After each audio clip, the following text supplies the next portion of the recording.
nu nó bé tuần đầu lên nữa tuần ra nói doพ่อต่อไปครูเชิญเราจอกกว่ายัง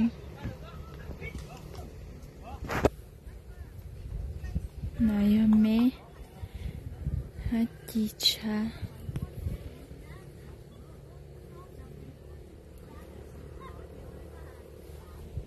แม่ดูเจอจัง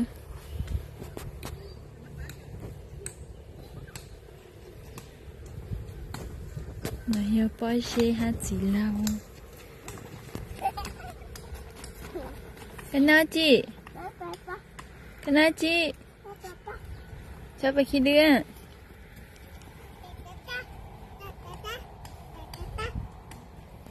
Kak Wajib ke Pak Haji? Dunia mah?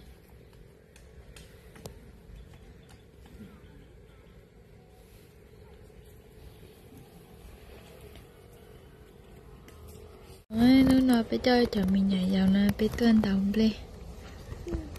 Cái gì em chị sao bao giờ nó biết tao tăng chán đồng lên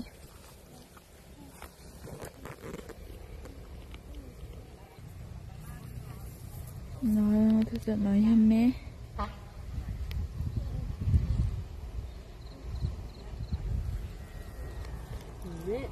nhưngพ่อ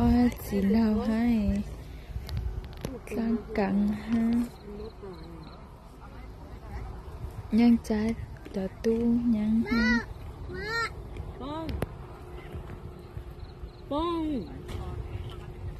chia gì cũng mất chia khóa ha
ไปดูเท่าไปเจ็ดตั้งชัวจะน้องจอบุกวันเจ็บบ่ยังเลยพวกก็ยังลู่ยังเจ็บ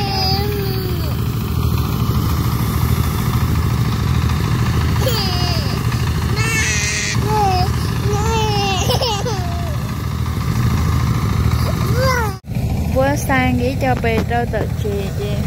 quá rõ ăn quá thâu cho tôi sang đây lão phi tài chế này rồi láng cù cho láng cù đủ chế tua bán thâu lên